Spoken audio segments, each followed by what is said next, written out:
Méditation du 16 février. Jésus s'est fait mortel parce qu'il t'aime. Jésus sortit portant la couronne d'épines et le vêtement de pourpre. Et Pilate leur dit, voici l'homme. Jean 19, verset 5. As-tu déjà entendu dire, rien n'arrive par hasard? Dans la vie du chrétien, c'est une évidence. Il est donc évident que cela ait été une réalité continue dans la vie du Seigneur Jésus. Sa vie était la providence manifestée. Le Tout-Puissant a exercé sa souveraineté absolue dans chaque détail de la vie de Jésus. Certains en viennent à croire, notamment lors des moments cruciaux du procès de Jésus, de sa diffamation et de sa crucifixion, que les membres du Sanhédrin détenaient le contrôle. Pourtant, cette perception est bien éloignée de l'idée selon laquelle c'est le Seigneur qui dirigeait et maîtrisait chaque événement passé et à venir. Quand Pilate a amené Jésus dans le prétoire, il a placé devant toute la foule et a fait cette déclaration, « Voici l'homme ». Pilate n'a jamais réfléchi à la signification de ces paroles. Pour lui, ce n'était qu'une présentation de plus, mais c'est Dieu qui contrôlait tout. Le roi de l'univers, le créateur de la vie, le Dieu tout-puissant a été présenté à ses créatures comme l'un d'entre eux, comme l'homme. Rien dans son apparence n'indiquait le contraire. Jésus était un homme parce que Dieu s'est fait homme. Le roi de l'univers a revêtu la robe de l'humanité pour être un homme. En tant que tel,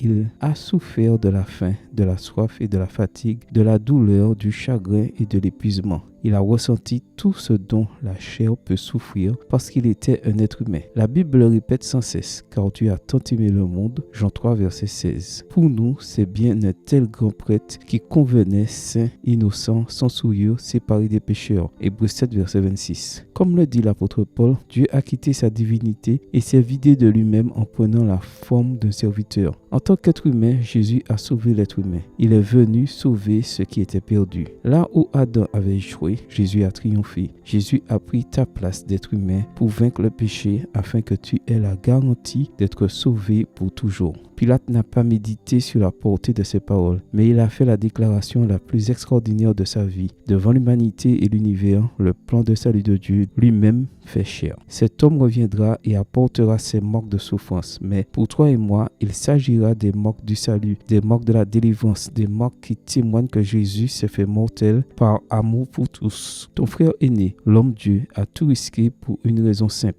Il t'aime tellement qu'il est venu te sauver et il t'aime tellement qu'il t'a déjà sauvé, car tout est par sa grâce. Amen. Bonne journée à vous et que le Seigneur vous bénisse.